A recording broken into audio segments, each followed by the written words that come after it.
परमेश्वर के धन्य नाम की महिमा हो। प्रभात मनन के सत्र 1308 में आप सभी का बहुत ही विनम्रता के साथ स्वागत करता हूं। आइए आज का मनन के लिए हम पढ़ते हैं पहला तीमुथियुस अध्याय 2 पद 10। पर भले कामों से, क्योंकि परमेश्वर की भक्ति करने वाली स्त्रियों को यही उचित भी है। कल हम सत्कर्मों पर कुछ बातें चर्चा की थी। हम ये देखे थे कि परमेश्वर की नजर में सत्कर्म केवल वही काम ही है जो परमेश्वर ने हमारे करने के लिए पहले से तैयार किया। जब हम उन कामों को जो हमारे लिए पहले से तैयार कर रखे थे करते हैं, उसे परमेश्वर हमारे द्वारा किए गए सत्कर्मों के रूप में मानेंगे और हमें उसके लिए प्रतिफल भी देंगे। और हम ये भी देखे थे कि परमेश्वर हमें पुरुष या स्त्री के रूप में जन्म होने देने के लिए क्या कारण है, ताकि पुरुष उन जिम्मेदारियों को निभाए जो पुरुषों के लिए निर्धारित कर रखे हैं और स्त्री उन जिम्मेदारियों को निभाए जो स्त्री के लिए निर्धारित कर रखे हैं। स्त्री को पुरुष बनने या पुरुष को स्त्री बनने के लिए परमेश्वर हमें अलग अलग नहीं बनाया। हमें प्रभु अलग अलग इसलिए बनाया ताकि हम अलग अलग जिम्मेदारी को निभाए। परमेश्वर ने इस संसार में जितनी भी वस्तु की सृष्टि की है, उसमें एक भी ऐसी वस्तु नहीं है जिसको किसी खास उद्देश्य के बिना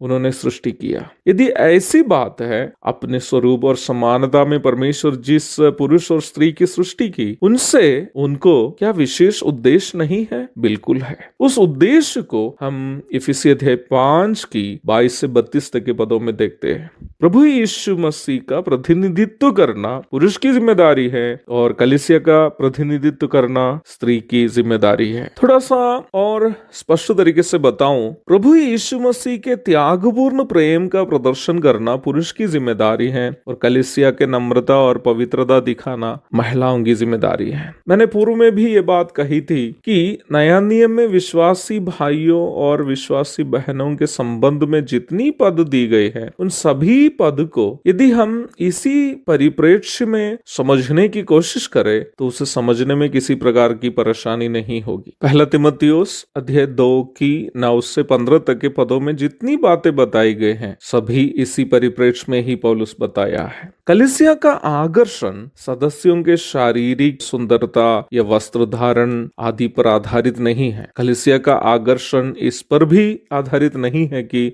सदस्य कितने धनी हैं या कैसी भूमिका से वे लोग आते हैं, जबकि हमें ये समझना है कि कलीसिया का आकर्षण सदस्यों का पवित्र जीवन है। पवित्र जीवन बिताने वाले लोगों की कलीसिया औरों को कलीसिया की ओर आकर्षण करती है। एक धनी या कुलीन लोगों की कलीसिया शायद ही किसी का आकर्षण कर सकती है, परंतु पवित्र जीवन बिताने वाले सदस्यों की कलीसिया प्रतिदिन अन्य लोगों का आकर्षण कर सकती है। अच्छे वक्ताओं एवं गायकों की कलीसिया वक्ताओं की ओर और गायकों की ओर लोगों का आकर्षण कर सकती है, परंतु यीशु मसीह के समान जीने की कोशिश करने वालों की कलीसिया समाज के बहुमत के लोगों का आकर्षण करेगी। धनी लोगों की कलीसिया को देखकर अन्य लोग शायद ही उस कलीसिया के सदस्य बनने आएंगे, परंतु गरीबों, अशरणों, अनाथों एवं विधवाओं की सेवा करने वाली कलीसिया की ओर पूरे के पूरे समाज भी आकर्षित हो जा सकता है। परमेश्वर की इच्छा मसीह बहनों के प्रति यह है कि वे लोग अपने जीवन से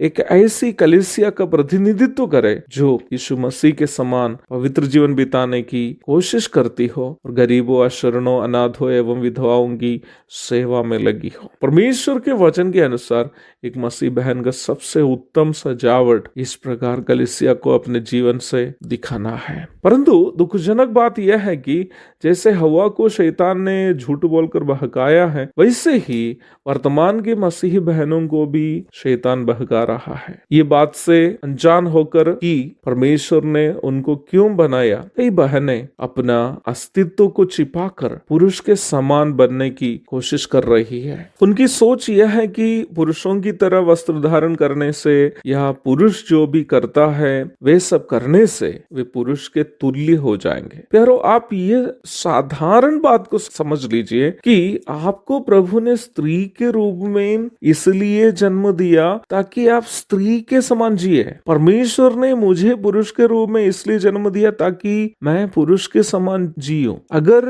एक महिला को पुरुष के समान जीना होता तो परमेश्वर उसको पुरुष के समान जन्म भी देता। अगर मुझे स्त्री के समान जीना था तो परमेश्वर मुझे स्त्री के रूप में जन्म देता। अवश्य याद रखिए, परमेश्वर किसी को पुरुष के रूप में, किसी को स्त्री के रूप में इसलिए जन्म होने दिया ताकि वे लोग अपनी अपनी जिम्मेदारी को निभाए। परंतु परमेश्वर के वचन के खिलाफ पुरुष बनने के चक्कर में स्त्री और स्त्री बनने के चक्कर में पुरुष भी अपनी अपनी जिम्मेदारियों को भूल कर जीने लगा। परमेश्वर ने भी उन्हें अपनी मन के कामनाओं के वश में छोड़ दिया है। आज वस्त्र बदलने से भी आगे जाकर ऑपरेशन करके स्त्री बनने की कोशिश पुरुष और पुरुष बनने की कोशिश स्त्री कर रही है। मेरे प्यारो, परमेश्वर के द्वारा त्यागा गया एक समूह की पहचान है ये। मुझे सुनने वाले उन बहनों से जो परमेश्वर का भय मानती है, मैं कहना चाहता हूँ, आपका सबसे उत्तम सजावट अपने जीवन से एक पवित्र कलीसिया का दिखाना है। प्रभु की इच्छा हुई